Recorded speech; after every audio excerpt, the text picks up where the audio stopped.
Good afternoon from my bedroom in Bangkok, everyone. It's Hanifa Menon from hearthealthbrainhealth.com, encouraging healthy grieving and mindful actions.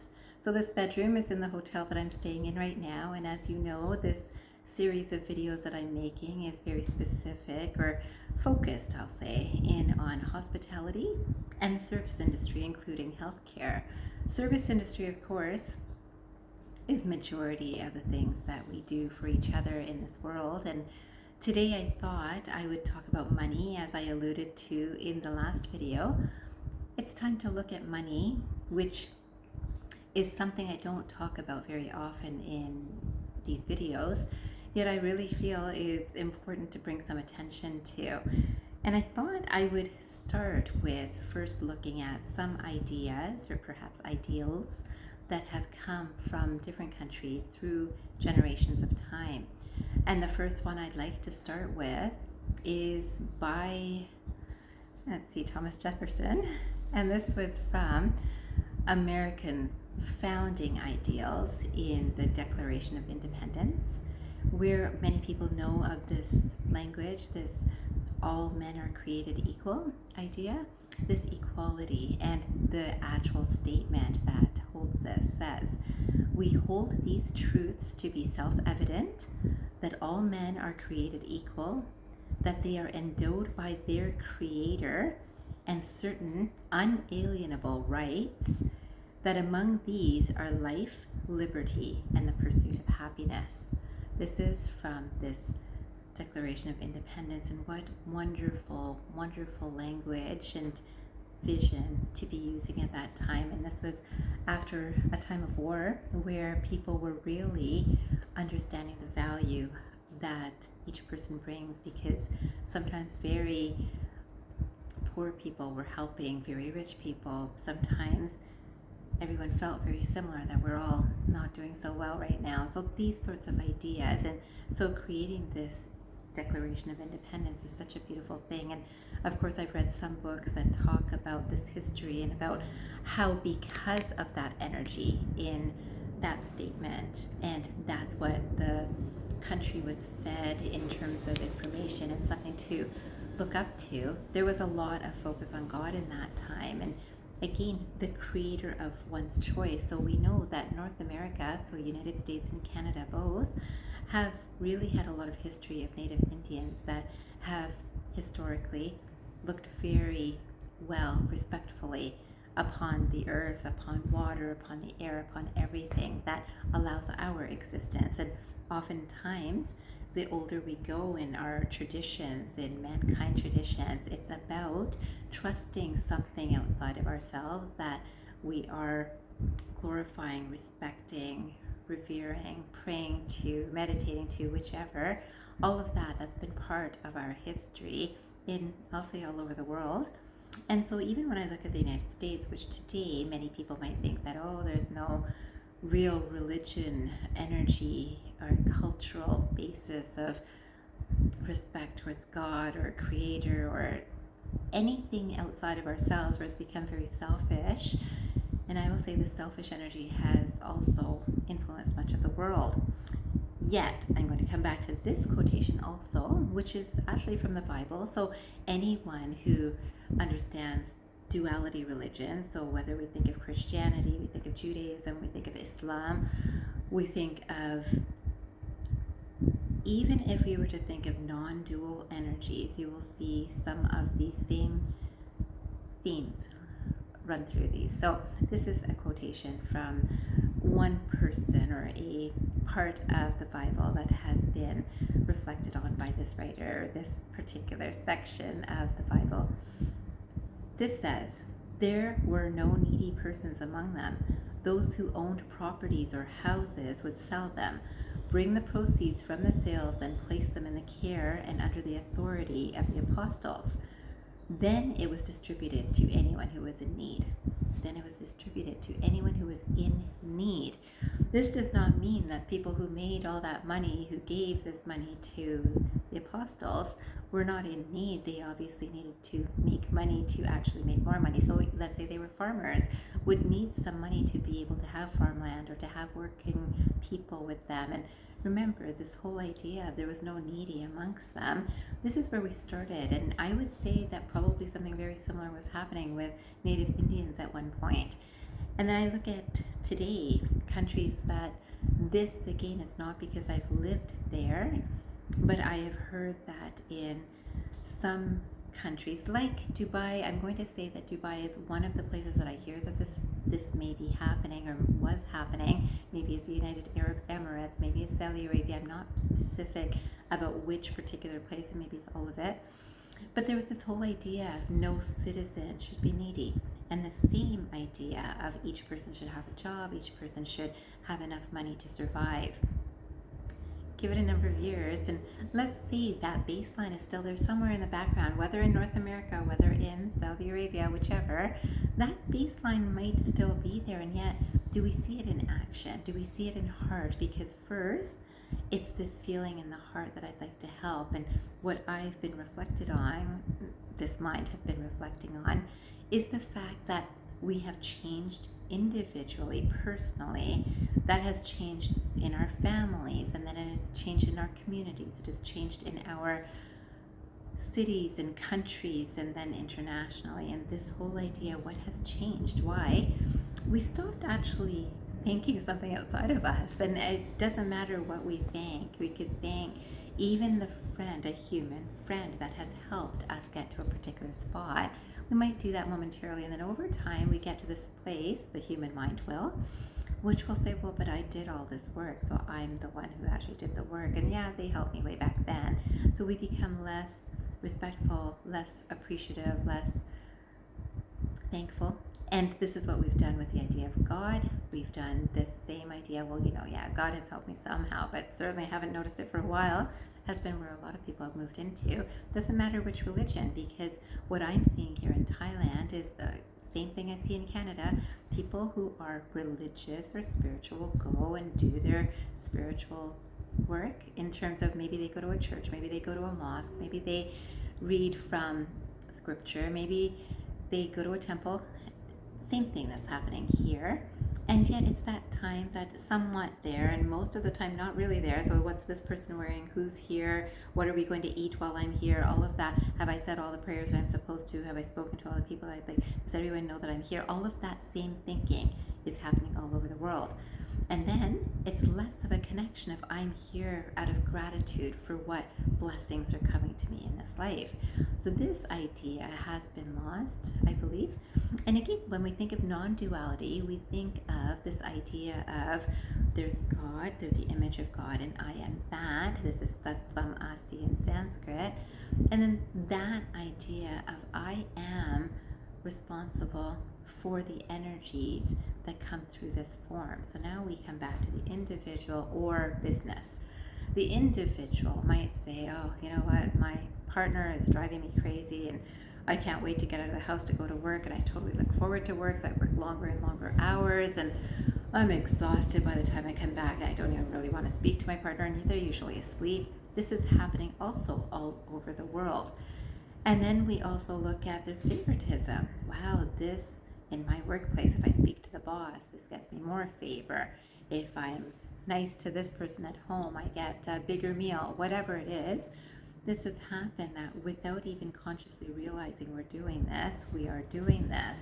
And then what we do is we also criticize the work.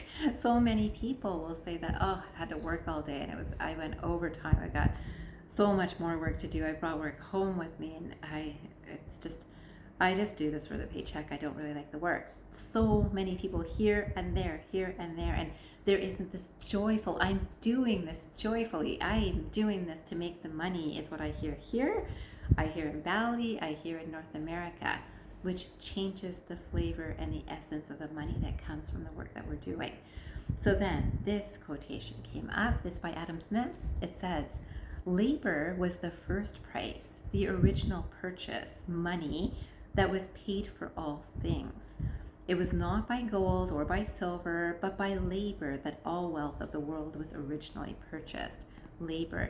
Now, some of us have a labor of the heart. I love nature. I love animals. I love people.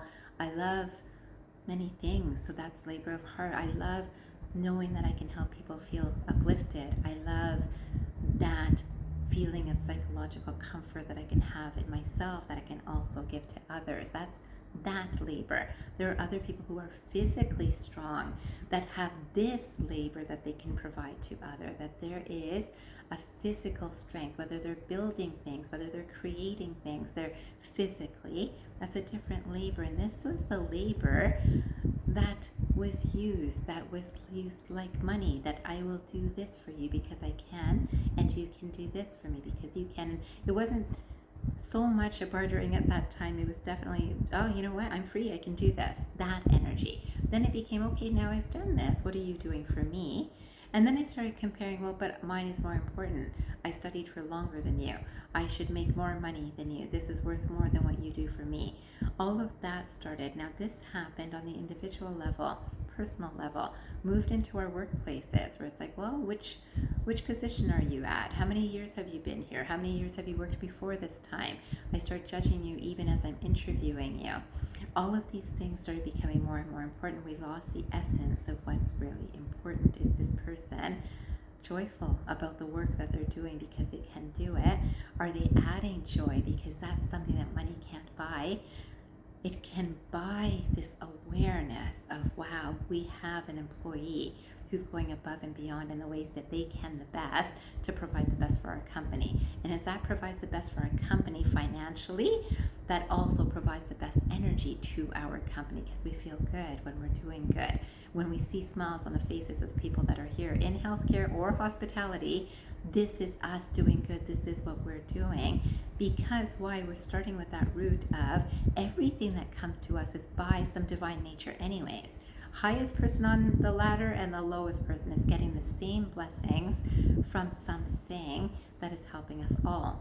And if we can have that appreciation as we begin and share that energy, we share that joyful energy and appreciation and gratitude with everyone that's around us, as well as thanking God or the universe or something beyond us that is helping us achieve what we would like to achieve.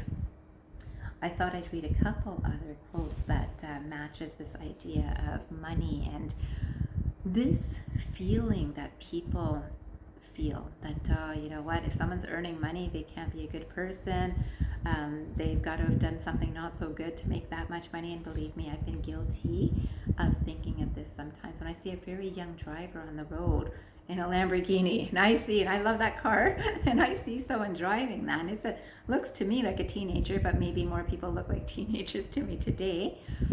So to me, it looks like a teenager, and I think, what did that child do to earn that? So I either think they've got a rich family that's allowed them to have this car, or they're doing something that's not so good. They're selling drugs, they're selling something, it's not good. And it was automatically that. So that shows this mind that it thought that money was related to things that are not so good. It's not true, because I also see the Taj Mahal was made out of money and love for a wife, love for the land, love for the material, the marble that was used, love for the water that was used, love for the fragrances that were used, the flowers that were used. So things are created through love. And so even if I think that a parent has given a child a Lamborghini, that could be through love, not through, oh child, you'll love me because I give you this, which has happened a lot too. Yet this own mind needed its own reframing, that both can happen.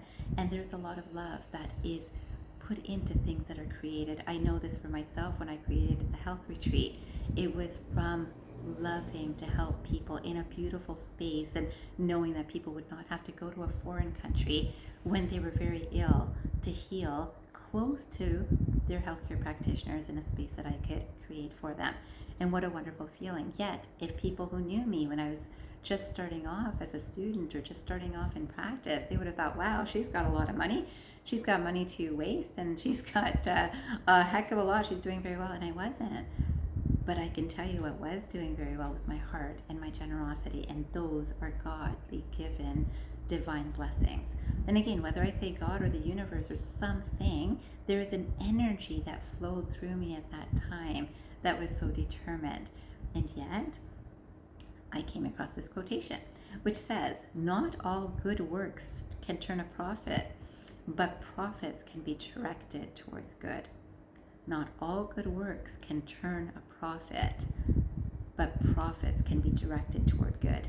Now imagine, I didn't make so much profit in the short time that I had that retreat, but I actually did save.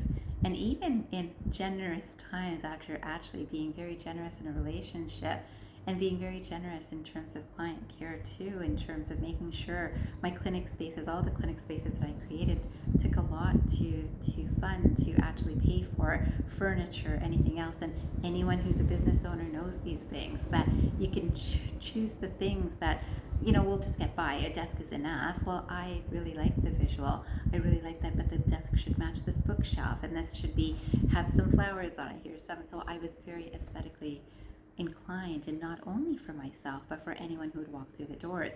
So this idea that it can be directed towards good. So today, here I am without that same workplace, yet it was whatever has come through that's allowing this experience today. Today, I'm online sharing this at a time that I can't, legally work in Bali, yet I share this information from love. So this loving space is there. It is sharing. It has no goal except for this sharing of this wisdom and this life experience. And again, to me, that is profits turned towards a goal. So whatever profits have brought me here today are directed towards this goal of helping to educate the world. Finally, two more quotations. It says here, spend your money on the things money can buy. Spend your time on the things money can't buy. Spend your money on the things money can buy. Spend your time on the things money can't buy. Now, this is interesting because I've lived through this too, and maybe many people do. Many times as we are spending money, perhaps for growing a business or getting more things into our workplace, could be as simple as more files. We need more files, so we buy more files. Could be as simple as a new ergonomic chair. Could be anything. Maybe we need a new employee, so we are putting in a salary for that. And then what can we not buy? We cannot buy the time that is lost in connecting with people. So in that time, if I'm connecting with the people that I'm hoping to get this chair for, I can say to people that, wow, I know that I've noticed you feeling uncomfortable as you're sitting there doing your work. I'm going to make sure that you have a good chair that you can work on. I can do that. I can talk about the new employee being hired, even to other members of my staff. If I want to make your work a little bit easier, so I know adding an additional person will help that. I'm looking for the best person to add to this team. I can speak to the person who is being interviewed, or many people that are being interviewed for a position, and say, I really like that you might help our work become a little bit easier, and we like what you're bringing. And of course, many times employers do say these things.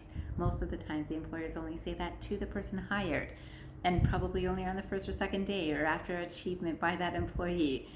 And remembering that these are the things that money can't buy. If that person died tomorrow, either the employee that you're helping to get a chair for, if that person passes away, or the person who's getting a job who could pass away right after he gets the job, we don't know about life. And what money can't buy is that loving, kind, compassionate interaction wherever we are, whoever we're with.